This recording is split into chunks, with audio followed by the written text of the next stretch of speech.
guys, welcome to another spooky reading vlog.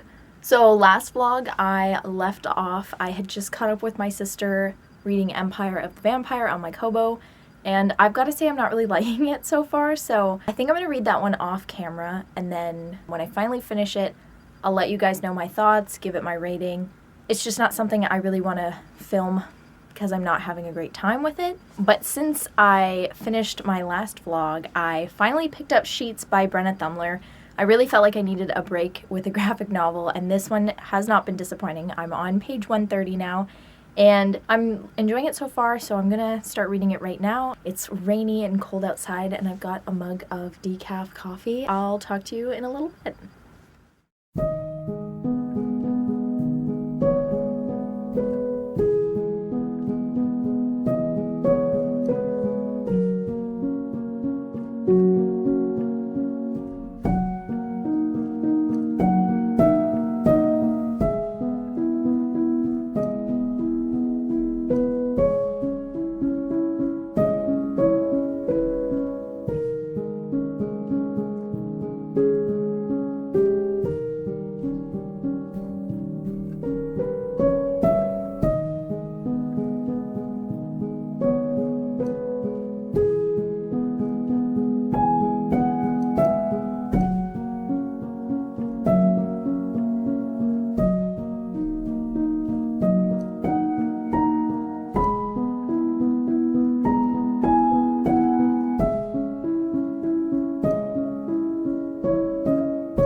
Okay, so it's been a few days and I finished Sheets. I really liked it, honestly.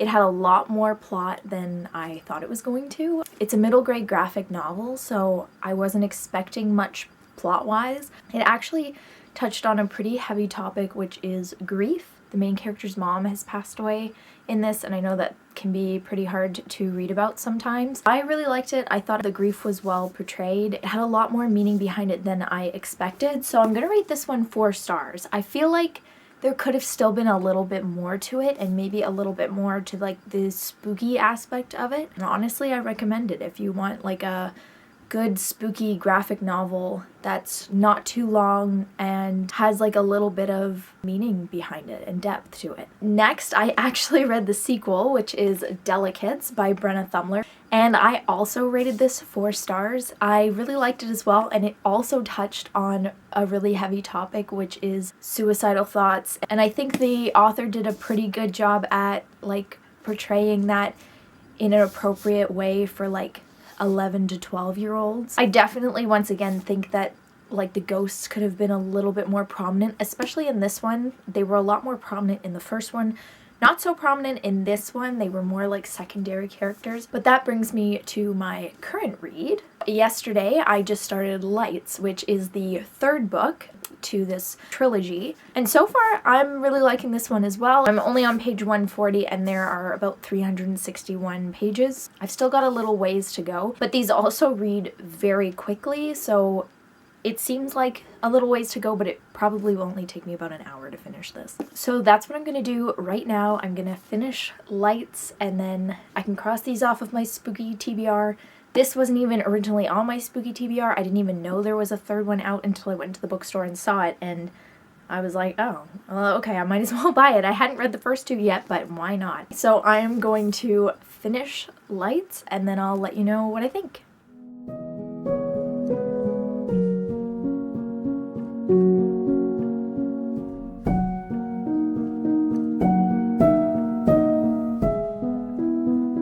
So I just finished Lights by Brenna Thummler, and I'm honestly thinking I'm gonna rate this one 4 stars as well.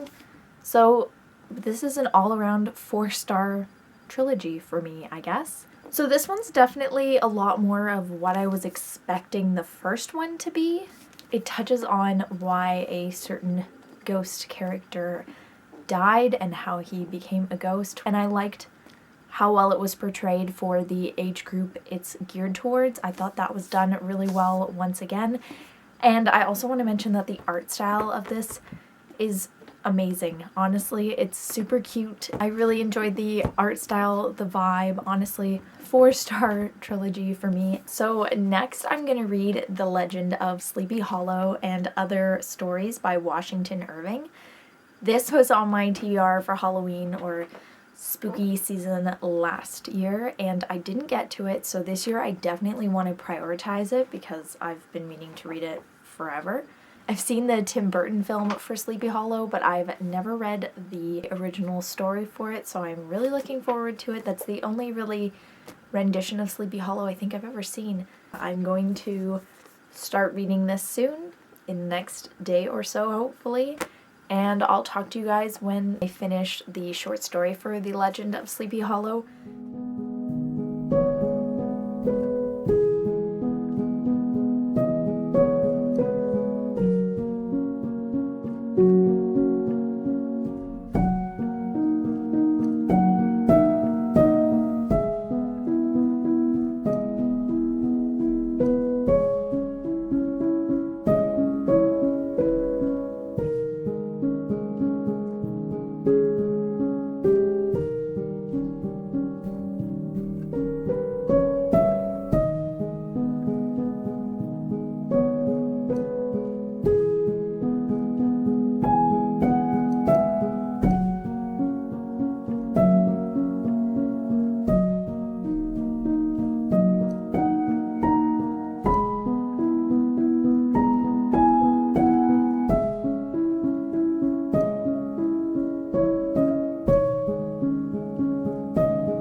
I finally finished Empire of the Vampire, and I did not like it.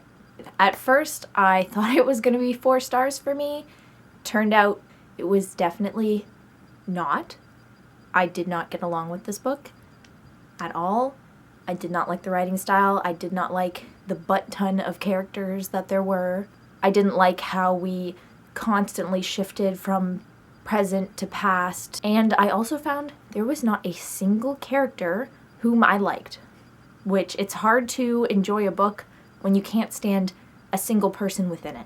So I'm going to go ahead and rate this one 2 stars. And the only reason why I am not giving it 1 star and I'm giving it that extra star to bump it up to 2 stars is because the artwork in it was absolutely amazing. Whomever the artist is, they don't deserve the 2-star rating. They deserve a 5-star rating, and I wish that art was in a different novel because the art was amazing and the story that went with it was not.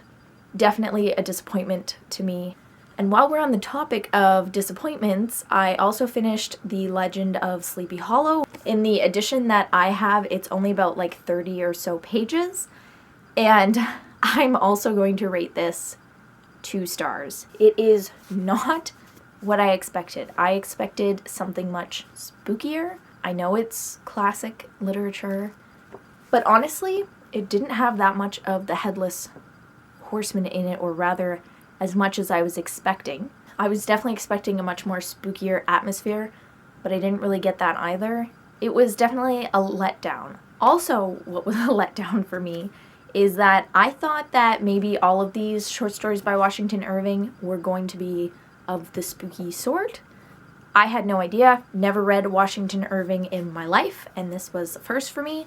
So I read the first few in this edition and was kind of put off that they weren't spooky, but I kind of just went with it. The Legend of Sleepy Hollow is like the third or fourth story in this, so I figured I'll get to that and then see where it takes me, and it turns out that is the only spooky story in this collection of his works, and I'm not going to continue with this until November. Another 2 stars for me. Next, I'm going to stick with reading graphic novels right now because my brain needs a little break. It's been fried from, well, reading It and then Empire of the Vampire.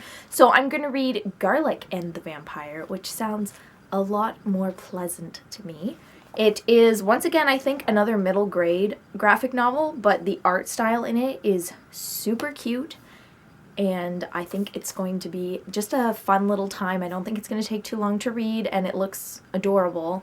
And then I'm also going to read the sequel, which is Garlic and the Witch. So I am looking forward to just letting my brain relax and read 2 cutesy little graphic novels after just reading that behemoth of a book that I did not enjoy one bit. My brain needs a break from that.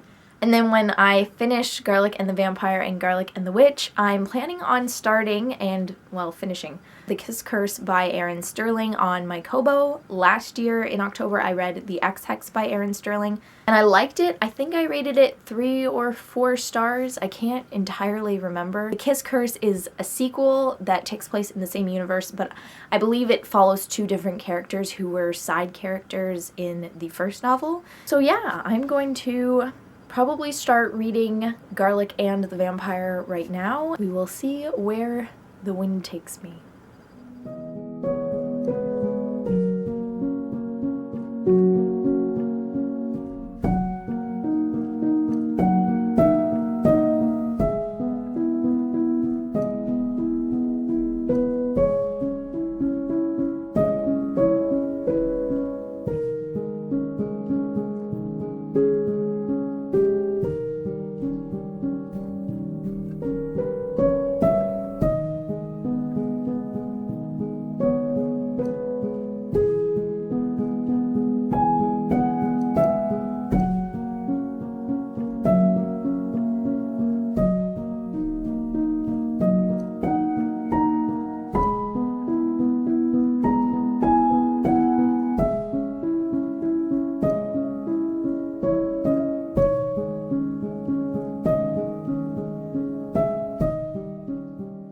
So it's been about a week since I've updated you guys. I haven't really been in the reading mood, to be honest with you. I've been playing a lot of Slime Rancher on the PS5. I have not been in the reading mood. But that being said, I did end up finishing 2 graphic novels. So first one was Garlic and the Vampire.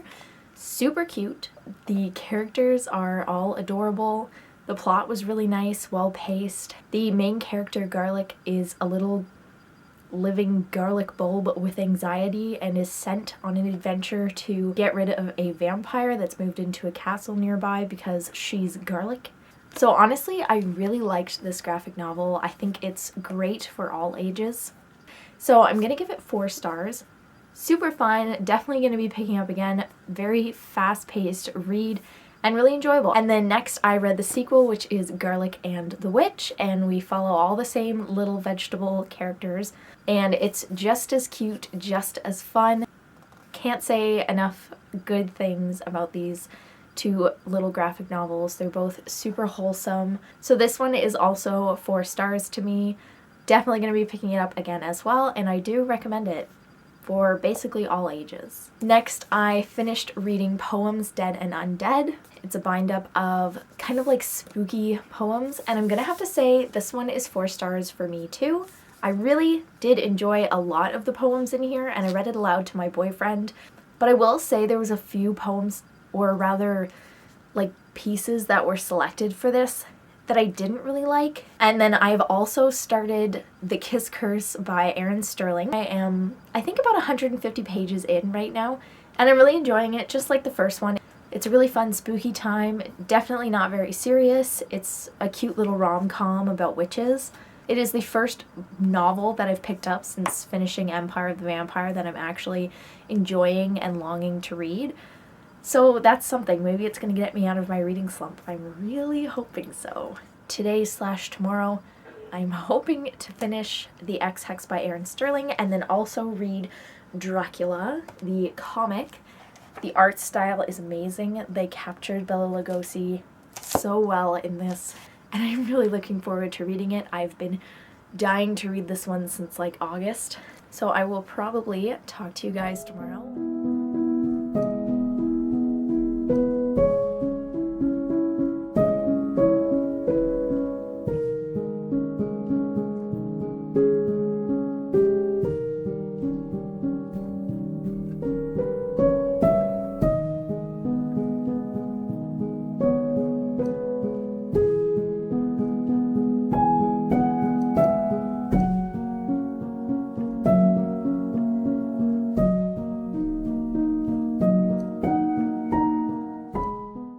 It is Halloween. I finished The Kiss Curse by Erin Sterling last night, and I'm gonna go ahead and rate that one 4 stars as well.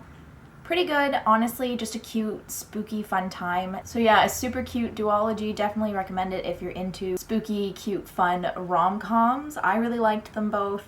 And then I just read Bram Stoker's Dracula, starring Bela Lugosi, the comic version. This one is 5 stars to me. They captured Bela Lugosi perfectly in this. Loved the vibe, and I loved the little blurb at the beginning by his granddaughter. I thought that was really nice to read. So that's gonna do it from me for this spooky vlog. I love that I'm ending it on Halloween. It's just the perfect time to end it. So hopefully I'll see you guys again in another reading vlog, and happy reading.